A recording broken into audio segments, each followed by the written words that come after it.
Economics, wrote Thomas Carlyle, is the dismal science. But not merely dismal, he wrote, it is dreary, stolen, dismal, without hope for this world or the next. His evaluation for economics is somewhat understandable, given he was commenting on the theories of Thomas Malthus. Malthus's basic idea is that the human population eventually will outstrip the food supply, logically tending toward widespread cannibalism.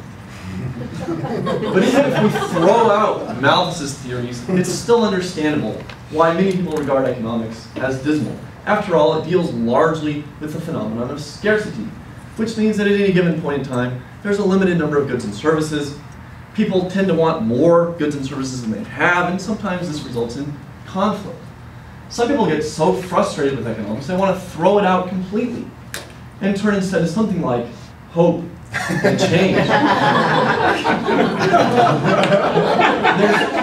To give you an idea of how dismal economics can be, consider a story out of the best-selling economics book, Freakonomics, co-authored by a genius-level PhD economist. And he talks about applying economics to his daily life, specifically the problem of potty training his young daughter, because she would not use the potty. And he finally came up with a great idea. He said, "Daughter, if you use the potty, I will give you this little bag of M&Ms." She immediately went in, used the potty, came out, got her M&Ms, and this worked great for about 2 days. And about the third day, she said, "Daddy, I need to use the potty." And he said, "Fine," got his bag of M&Ms. She went in, used the potty, came out, and said immediately after getting her M&Ms, "Daddy, I need to use the potty again." And at this point, the economist started to see the flaw of the plan. She listened in, and she did go potty. She just went barely enough to come back down and get her bag of M&Ms. So consider, if this genius-level PhD economist can be overtaken by his toddler in the field of economics, just imagine what a whole army of PhD-level economists can do for the economy as a whole, working from Washington, D.C. But economics is not always dismal. For example, in high school, I read Milton Friedman's book titled Free to Choose. Freedom, choice, these are good, positive, nice-sounding values, right? And that's true. But this idea of choice also, unfortunately, illustrates another problem with economics, which is the tendency of some economists to take things out of context. So there's an old joke that circulated when I was in college that illustrates this, about the Friedmans. And the idea was that David Friedman, Milton's son, would get himself into trouble or try to get away with things, and his dad would say, "Look, David, let me try to correct you here or admonish you." And David would always say, "Well, look, Dad, shouldn't I be free to choose?" And unfortunately, economists can take things like choice out of context. Another example of this is the fundamental economic idea of ceteris paribus. That's the Latin word for holding all other things constant. So it's a critical economic concept because it allows us to think about one narrow aspect of the economy while conceptually holding everything else the same, right? So it's very important for understanding economics.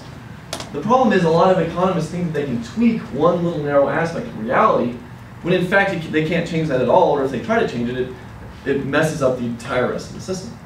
So this brings to mind the classic economics joke. So if you've heard any economics joke, it's probably this one, about the economist trapped on the desert island with a small group. And they have a bunch of canned goods, but they don't have a can opener. And the economist says, "Well, the solution to this is simple. First, I will assume a can opener." In ceteris paribus, that's a great plan. But common sense can prevail in economics sometimes. Consider the 19th century economist Frederick Bastiat. He wrote this great and fun satire of an essay where he talked about how we can stimulate the candle makers, and a big part of the industry of the day. Namely, we need to board up all the windows, seal up all the cracks so that it's totally dark inside 24 hours a day.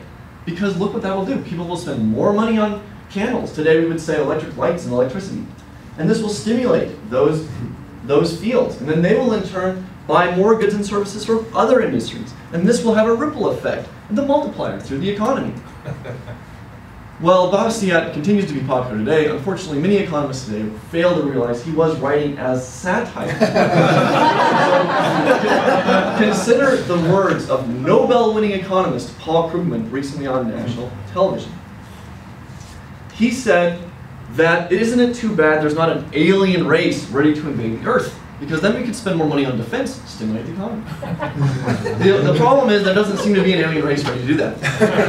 But there seems to be an answer to this come from a different science, environmental science, where a couple of postdocs wrote a paper with this thesis. If we artificially increase the temperature of the Earth's atmosphere, that will signal to alien species that we are growing too fast, becoming a threat to other civilizations. This may provoke a preemptive strike by an alien civilization. So the answer seems simple, right? But it's unfortunately uncomfortable one if you're a dedicated left-winger. Because clearly we need to burn fossil fuels as fast as we can so that we can artificially increase the temperature of the Earth's atmosphere. So that we can provoke an alien attack, so that we can spend more money on defense, so that we can stimulate the economy and re-elect Barack Obama in 2012.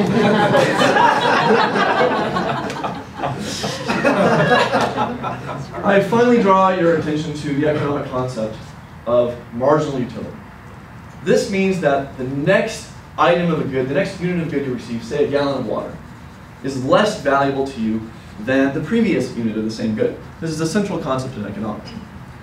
And I would just remind you that the concept of marginal utility applies not merely to things like water and automobiles, but ceteris paribus to the length of speeches. Thank you.